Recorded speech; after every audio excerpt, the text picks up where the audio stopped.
Hi folks, Jack Spirko here from the Survival Podcast with another video in the Permaculture series. This is a bridge video, right? I always talk about preparedness on my show, and for those that maybe have been following the permaculture stuff but don't know, I do a podcast every day. It's not here on YouTube, it's at thesurvivalpodcast.com. It's audio, it's available on at the Android marketplace, it's available in iTunes. Actually, iTunes now, as podcasts broke out on your iPhone and your iPod's a different app and things like that, but it's available there at the site, over 1,000 episodes in audio. Just want to throw a little commercial for myself in there.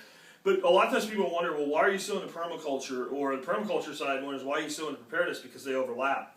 What I'm about to show you here is not mine. This is from a PDC course given by Geoff, Lawton, and Bill Mollison. It's available on DVD. It's like 14 or 16 DVDs long. It's the entire PDC, including the students' projects at the end. I talk about it all the time. I finally found this segment, again, where it was at with the help of a listener, and I was going to try to just basically put Geoff onto YouTube, and didn't know how he'd be with the copyright issues there, and he's not been available much by email to me lately, so he's busy. He's traveling between Jordan and some other places right now. I would just recreate it the best that I can, and I'm trying to recreate one of my mentors here. But it's about creating a bug-out survival garden and structure in a really cool way. In his PDC, he describes the guy he did this for as a guy they called Y2K Dave. And Y2K Dave sounds like he was a bit of a tinner instead of just a practical prepper. He was afraid the world was going to end. The Mad Max people would be up and down the road. The road, by the way, is down here. This is where your road is in this. So that's your highway going down there, right? And there was a house on the property. The property was about 100 acres. And the good thing about this, I talk about this all the time on the air. Now I'll have a video I can point to, because when I try to explain this with audio, it just doesn't work. So about 100-acre property. So the first thing we know, like most of Jack's drawings, this ain't to scale. This house would be about 6 football fields in size. It was nowhere near that big. He never really said how big it was. But we had a 100-acre property, a little old homestead on the place, a couple little ponds, a little roundabout driveway, and the property kind of sloped this way, and I think, to be accurate, the way he described it, to about right here. It wasn't far behind the house. And there's a little rocky ridge, and then from there the property sloped that way. So pretty much slopes that way, and that's your little mini continental divide going on there. Which meant this pond that was back here could be used to feed water. And when he started, all that existed was this pond, and this was all regrowth. Cypress was the main tree that was dominating here. This was the northern sky, but southern hemisphere. So for us, it would be the southern sky. So the sun's this way. And what Y2K Dave said is, I don't want to be here if things go wrong. I want a survival garden. I want a structure that I can stay comfortable in. And I don't want to be available to the raiders out here. And I don't want to be too close to the back of the property, because there's some pathway as they go along and thoroughfares back there. But it's a great big property. What can you do for me? And he wanted to keep the cost down. So Geoff built this with his consultancy fee and the equipment fee. The consultancy fee being different, but the equipment fee and the operator for a day's work and the materials for about $1,000 bucks. And it's really cool what he did. What he came in is, first he said, okay, we got this little pond here. We could make this a little bit bigger. We've got plenty of catchment here, so we expand this pond out a bit. And now I've got downhill to the house. So now here's my water pressurized down to what's going to be the house. Then he came in with the excavator and put in a dam. And they put the dam in a horseshoe. And because this is a real shallow grade, there wasn't a whole lot of impoundment. This is very close to flat, just a very moderate fall from the way he described it. So most of the excavated earth, and this is good quality compactable earth here, so it was easy to seal the dam, came out and they piled it up in a mirror. And I know my mirror is not perfect, right? But basically they piled, so this is a pile of dirt, and it was more like this when they first piled it up, right? Okay? And they piled it up, and they took the backhoe, or the excavator, and they rammed it, they packed it. It's just a big horseshoe of dirt, yay high, compacted with this, 30-ton excavator, just like you would make a sandcastle, but with a 30-ton arm, right? And they make this whole thing. Then they came in with the excavator and cut the walls straight. just like this. And he said it was mostly clay, and it looked like polish when they cut it with the walls. Now, since this was all cypress, they went out and they cleared a whole bunch of cypress trees along here. Some of you guys have already jumped to, you know what these structures are. They took the cypress poles and made a roof.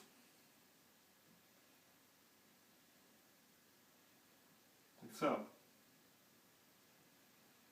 And then you can take that to whatever level of cover you want. Certainly you can make it watertight quite easily. And now we have the sun coming in this way. Now, we've got things like kangaroos. In North America, we have things like deer. We want to keep people and things out, but we don't want to spend a lot of money on fencing.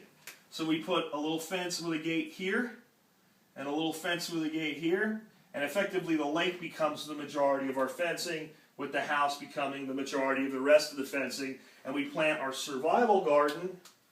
It was relatively small because Dave was a loner. He wanted to only feed one person. So he could have a little survival garden right there. Right? Of course, you can do all kinds of zoning and sectoring off of that. But there's this basic little survival garden. He's got water. He's got pressurized water. He's got a structure that he's going to stay relatively cool in because we've got an earth contact structure. This is not going to ever be really hot, not going to ever be really cold. We can use our wood to put in maybe a little wood stove and burn on that. And is it a Taj Mahal? No, but it's basically a bug-out location at a bug-out location. Dave's plan was actually to live here, right? But if he needed to fall back from his own location in a true breakdown, he could fall back on his own property. This bug-out is approximately, 400 or 500 feet away. Now, what do we got here? We got swales. What Geoff did was put in swales both directions out toward the property line. Everything's all still treed in. This is just opened up so we can plant productive plantings. The swales were designed, there were two overflows in the dam. So they put a place where the water could overflow the dam right here, and a place where the water could overflow the dam right here. If you don't understand swales, go watch all my other videos in this series on swales. The rest of it, and it'll make sense for you. What was designed is these swales fill the pond. So we've got tons of catchment coming in here to keep this pond nice and full. Just before the overflow happens here, just a few millimeters lower than those overflows are these sills. So these sills would overflow first. So the swale fills the dam backfills the swales overflow, and if ever there's so much rain that these sills can't handle all of the capacity and the lake comes up a little higher, we have two additional outflows for the lake. Since this was going to be depended upon, it had to have multiple redundancies because this is going to be your heart of your entire system. So Geoff built it with 4 overflows. Probably overkill. Said these will probably, he said they would probably never overfill, but they wanted to be damn sure. So this house is nothing but tree branches for a roof, earth for a walls structure, earth contact, and all of this cypress thing could be harvested to put in some semblance of rooms, build doors, do whatever you like on the inside. Again, not going to be a Taj Mahal, probably isn't going to pass anybody's building codes, but if it's in the center of even a 10-acre property, how cool is this? And how much does this tell you about how the permaculture world can set up things that we in the preparedness world can benefit from, and vice versa? So this is a real good example of the overlap. And I'd like to throw out a little thing for Geoff. I'll have a link in the video notes here of a new project Geoff's working on. You can follow that link and you can see him put together, not this, but a really great system specifically designed to deal with coming crisis that we're going to deal with in this world of ours.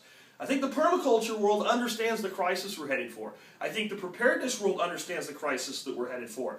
I think if we can get the two of them working together and put aside some of the political differences that may exist, we can work on solutions, because that's what I'm all about. I'll see what I can come up for you guys next. But hopefully for all of you that have heard me talk on and on about this on the podcast, now it makes sense.